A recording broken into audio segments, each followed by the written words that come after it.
hasta aquí estuvimos desarrollando la figura de Sócrates, eh, porque en Sócrates encontramos de alguna manera el fin del nacimiento de la filosofía, ¿no? Podemos decir que después de Sócrates la filosofía ha nacido como la conocemos prácticamente hasta hoy, ¿no?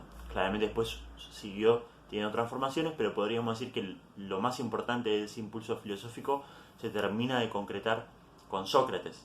Eh, Ahora, también sabemos que Sócrates no escribió nada de puño propio, y todo lo que sabemos de él nos ha llegado por sus alumnos, ¿sí? Ustedes ya estuvieron leyendo un pedacito de un texto de Platón, que es el que compila Barilco en el final del capítulo 2 eh, de su libro La filosofía, una invitación a pensar. Y ahí hay una compilación de uno de los diálogos platónicos, que es el Gorgias, donde aparece esta charla entre Sócrates y Calicles sobre qué es el buen gobierno. Bueno, ya habíamos hablado de esta característica de diálogo, esta característica dialógica de la filosofía socrática. Él siempre va a hacer filosofía charlando o con gente de la calle o con sus alumnos. Eh, Ahora vamos a avanzar y vamos a leer un diálogo de Platón que es más de Platón que de Sócrates. ¿Y con esto qué quiero decir? Siempre en la obra de Platón el personaje va a ser Sócrates, salvo en alguno de sus últimos diálogos en donde quizás cambie el personaje. Pero en casi toda su obra la voz filosófica fuerte, la que va a decir las cosas que están bien, ¿sí? En el relato interior del diálogo, va a ser Sócrates. Entonces uno diría, bueno, Platón simplemente lo que está haciendo es comunicarnos lo que Sócrates pensaba, ¿sí? Y compartir las enseñanzas de su maestro. No, error. La verdad es que Platón tiene una manera muy propia de pensar que la va desarrollando a lo largo de su vida. Y acá quiero decir dos o tres cosas. Dos, me parece. O una, no sé. Pero vamos. En los diálogos de juventud de Platón, claramente aparece un Sócrates más Sócrates. O sea, tenemos la sospecha, la verdad es que no lo sabemos a ciencia cierta, pero lo que más bien hace Platón es comunicar la manera en la que Sócrates pensaba. Y esto tiene que ver con todas las características que estudiamos hasta ahora. El diálogo, también el hecho de que Sócrates no hace largos discursos, sino más bien pregunta y ayuda al otro a que el otro vaya extrayendo de sí mismo la verdad. ¿Se acuerdan de esta cuestión de la mayéutica?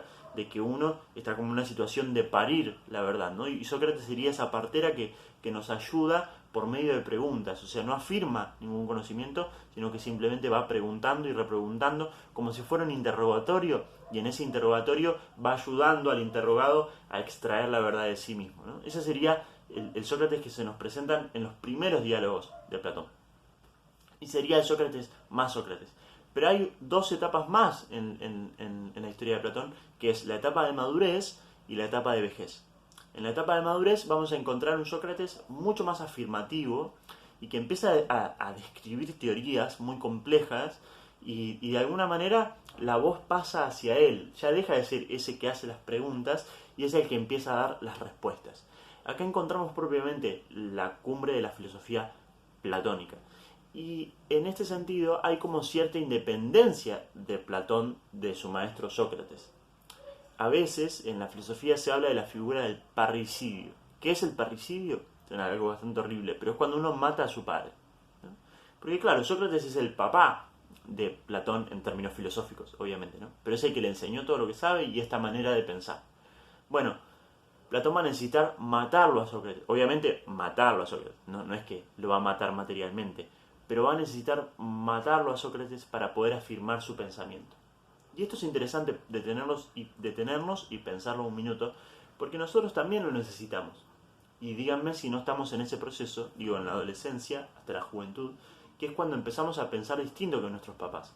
Y hay muchas cosas en las que vamos a estar de acuerdo y hay otras cosas que por ahí empezamos a trazar un camino distinto, vemos las cosas con una opinión y con un lente, con una óptica totalmente distinta, ¿no?